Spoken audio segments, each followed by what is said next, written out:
All right, I'm going to walk through number 32. Notice 32 uses the same facts as problem 31, except that they purchase materials. So I'd like for you on your piece of paper at the top to go ahead and do this right there. So put the 3 dates, put the foreign currencies, put exactly what they have.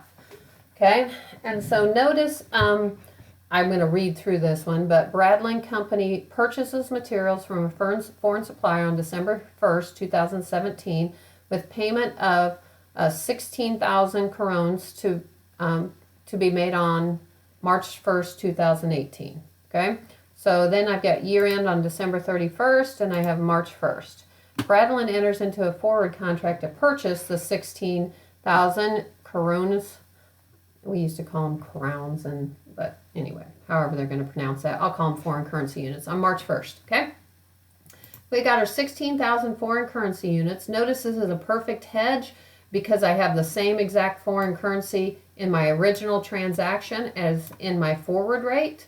I'm also doing it on the exact same date as title passes. I'm hedging it on the exact same date, and I'm buying my foreign currency on the exact same date. So everything matches up. That's called a perfect hedge. One thing that I want to do is figure out my premium or discount.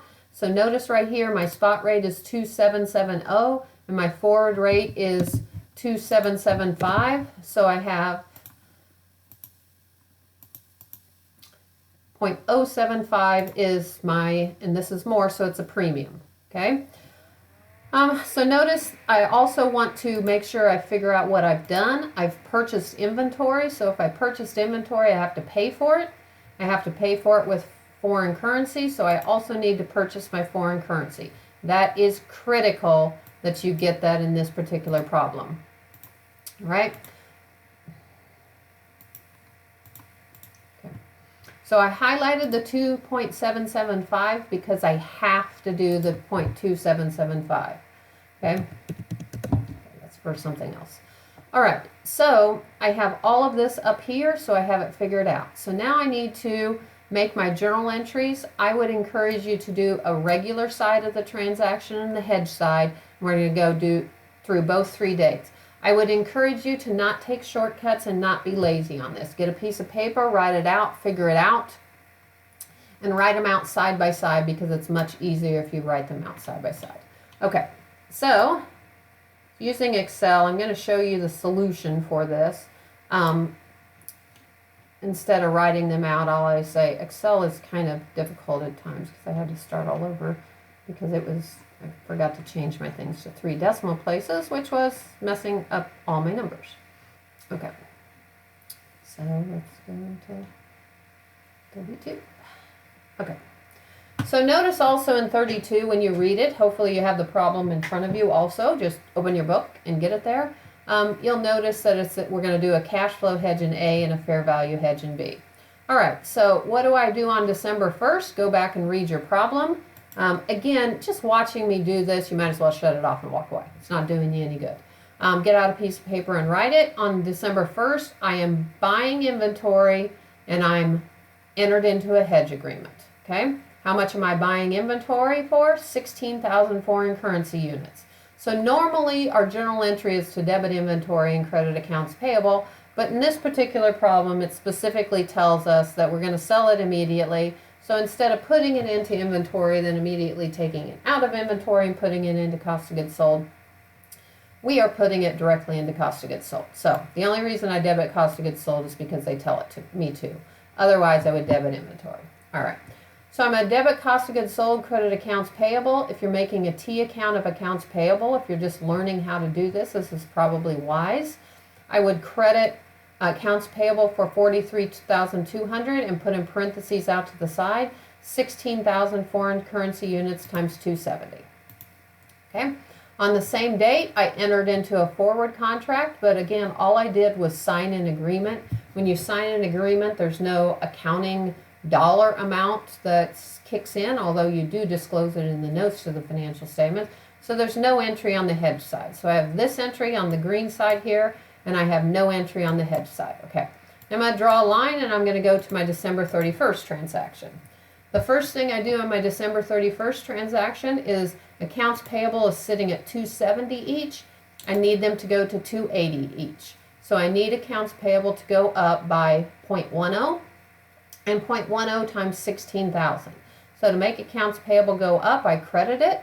So I'm going to credit accounts payable for 16,000 times 0.10. You could also make a T account and draw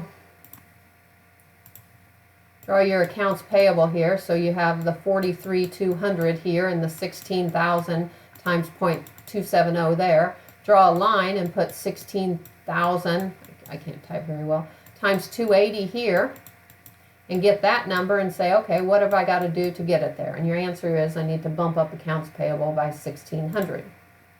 Okay, so anyway, since I credit accounts payable because I need it to go up, I need to debit foreign exchange loss. Okay, now we need to head over to the hedge side. We do 3 transactions, and I would like you to write those 3 transactions, describe them out to the side. I do them in a little bit different order than your book does, but these are our 3 transactions right here. Okay. I'm going to do this one first, number 1. I'll put number 1 by it. Okay. First thing I want to do is offset my gain or loss. So I have a foreign exchange loss up here. So I have my gain on forward contract down there with the same exact amount. And the debit is to AOCI. Okay. The second one is this one. I'm going to adjust my forward contract to its new value. So notice that here's where I have to really look at what I've done. I've purchased foreign currency units, and I've agreed to purchase them for 2,775. I have to do that. If I had waited to hedge, I would have had to purchase them for 2.90. Would I rather purchase them for 275 or 290? And my answer is I'd rather purchase them for 275. So I'm better off. How much am I better off? I'm better off by the difference between 290 and 2775. So I'm better off by 0.13. All right? I take that 0.13 times my 16,000 current foreign currency units, and I get 16,000 times 0.13, and I get 2,000. Okay? Then if I go back to my problem, I see that the discount is 0.9803 for 2 months. So what I have to do here, okay, in this problem, is I have to count the months left. So I have, in this case, December 31st is when I'm making this journal entry, but I've got to go all of January and all of February. So I have 2 months left until I settle it. So I have to discount it back 2 months.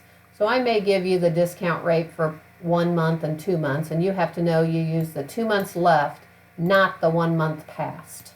So 2 months left on this is 0.9803. 2,000 times 0.9803 is 1960.60. Okay, so again, I get my 1960.60. Now I have to ask myself, am I better off or worse off? I'd rather purchase it for 2,775 than 290. So I'm better off, so I have an asset. So I debit my forward contract for 1960.60 and credit AOCI. The next thing that I do is adjust my premium or discount. So the spot rate is 270, the forward rate is 2,775. So the first thing I do is determine that's more, so it has to be a premium. And then I want to ask myself, is it revenue or expense, right? So my 0.0270 is what I would have paid if I'd paid it off immediately. The 2,775 is what I have to pay since I'm not paying for it until 2 or 3 months. So I'd rather pay 270 than 2,775. So it's costing me money. So this is an expense because it's costing me money. Notice if I was flipping this, as you might do in problem 31, and I'm receiving money, I'd rather do 2,775. So in this case, it's still a premium because the forward rate is more, but it's going to be revenue allocated over it because I would rather receive more than less. Okay, so 2 things. First of all, is it a premium or discount? It's a premium if the forward rate is more. It's a discount if the forward rate is less.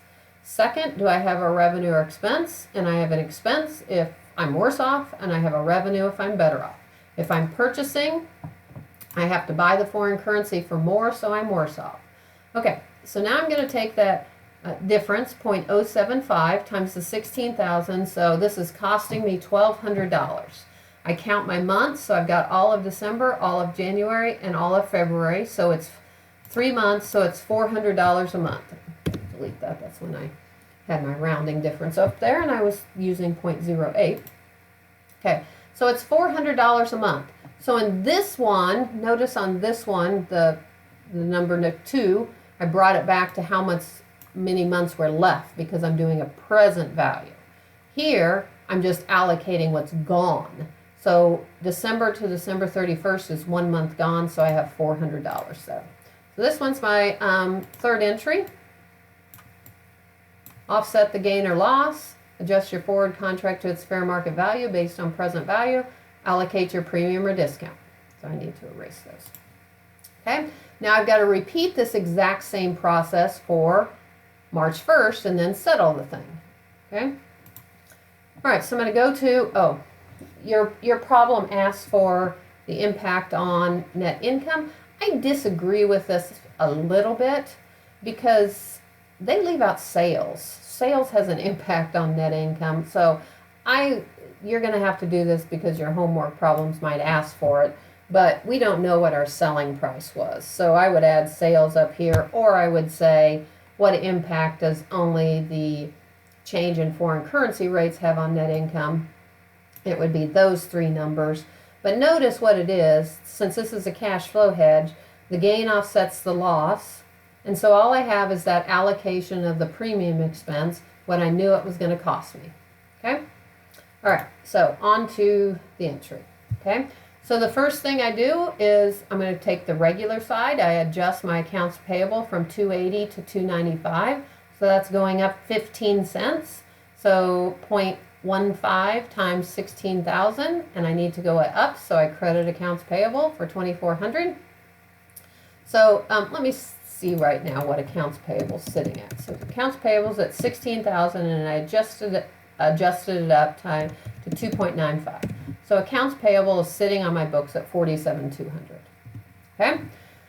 So now I'm going to do my 3 journal entries. First one, I offset the gain or loss.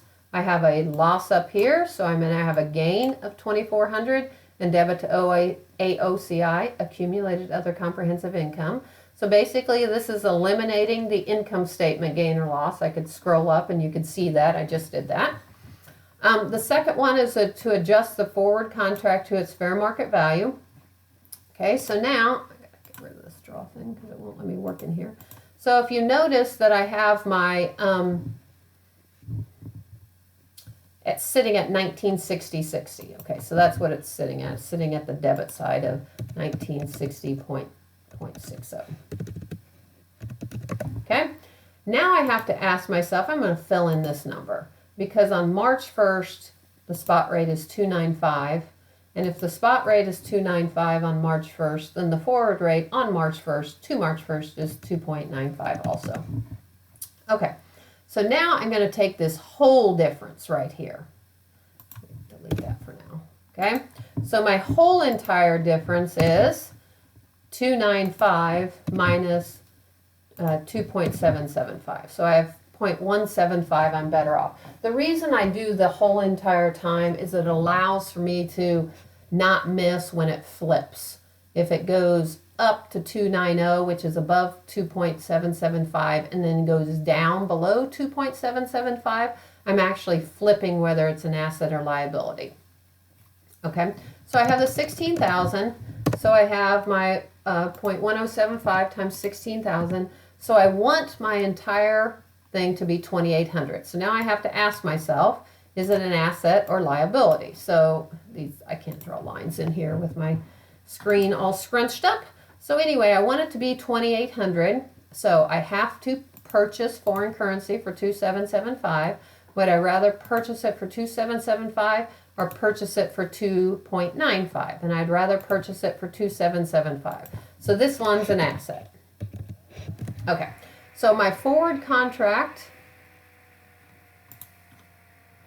over here has 1960/60 in it. I want it to go to 2800, so I asked myself, how do I get from 1960 to 2800? And you'll see I need to add $839.40. Notice I don't have to bring any time value money to it because this is the date I'm settling. Okay, so let's go back over here. Boy, this is frustrating at times.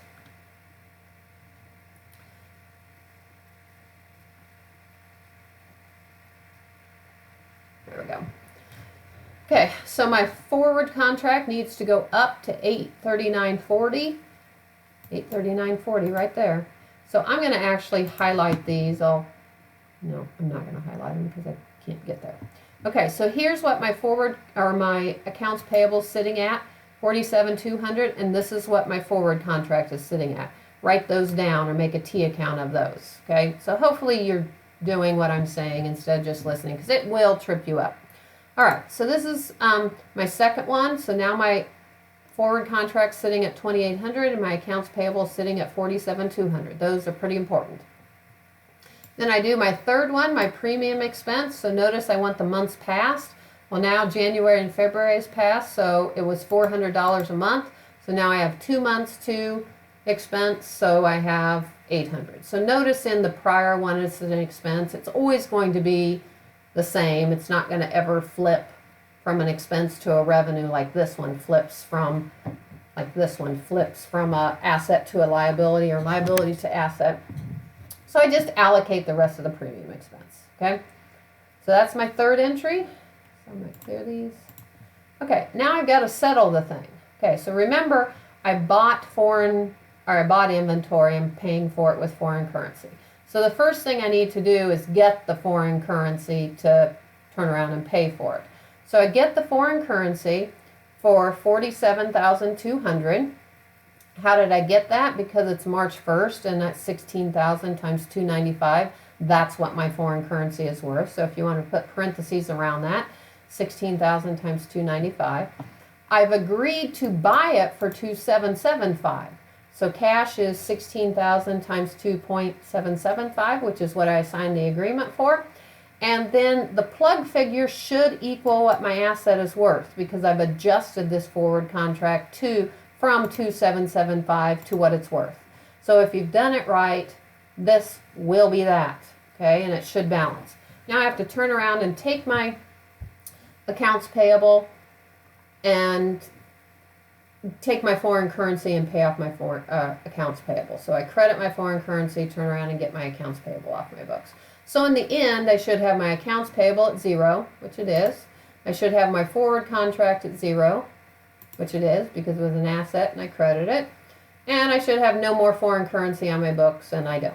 Okay? So again, the impact on net income is a little bit weird. Well, I guess it's right this time because I don't have a cost of goods sold and no sales. So I have my foreign exchange loss. Again, they offset, and 800. So notice the impact on net income over the period is simply, over the 2 periods, is simply my premium or loss, my $1,200 that it cost me because the exchange rate, the forward rate was more than the spot rate, okay? Fair value hedge is relatively easy. Remember that I had 3 entries for the forward contract. I said number 1, I offset the gain or loss. Number 2, I adjust the forward contract to its fair value. And 3, I amortize the premium or discount. Under the fair value hedge, I have the same entries here, and I only have this one with a gain in it, okay? So, go ahead and write them. So I have my same cost of goods sold, my same December 1st. So look at your paper there where you're writing this down. You'll see the December 1st entry is exactly the same. Okay, on my regular side, this one's the same right here, foreign exchange loss and accounts payable. But on the forward contract, I only have the first entry, the 1960, and I don't take it to AOCI, I take it to gain. Okay, or in our case, the second entry, I'm sorry. Okay, so this one, forward contract gain on forward contract. Notice the impact on net income is now a little different because they're both hitting net income, so it's the net effect of that. And then for the 31st, again, my regular side, I have the exact same entry. My hedge side, instead of 3, I have 1. And it's the forward contract one with the AOCI changed to gain. And then I settle it exactly the same. And notice my impact on net income is both the gain and the loss. So the impact on net income over the 2 periods is pretty much the same, 44,400.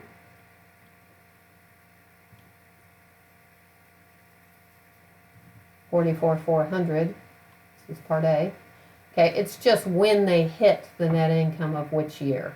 Again, I really wish they would have said 800 cost of the asset. Okay. All right. Let me go to stop here.